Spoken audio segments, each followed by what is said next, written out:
শুভ দুপুর বন্ধুরা, তোমাদের কাছে আজকে সকাল থেকে ফটো শেয়ার করতে পারিনি কারণ একটু ব্যস্ত আছি। দুদিন ধরে গ্যাস নেই।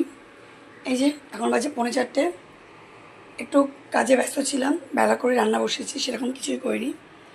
এই যে ধোয়াটা ভাত গরম গরম, একটু বেগুন ভাজা করেছি, আর এই যে মাছের ঝোল এখনও ফুটছে। পাবদা মাছ পাতলা ঝোল, কোনো মশলা না, একদম কালো জিরা আলু দিয়ে পাতলা ঝোল। নামানোর আগে ঠিক ধনেপাতা দিয়ে দেবো। রান্নাটা প্রায় হয়ে গেছে। ঘরের এই অবস্থা বিস্তার। কিছুক্ষণ আগে এসি আবার চেঞ্জ করা হয়েছে। ভোল্টাস কোম্পানি ছিল, এটা খুব প্রবলেম করছিল। এই 15 মিনিট আগে গেল, সারাদিন কাজ করেছে। পুরো ঘরের অবস্থা খারাপ, ধুলো। কখন যে পরিষ্কার করব, আগে দুটো খেয়ে নিই, বড্ড ক্লান্ত। টাটা বন্ধুরা।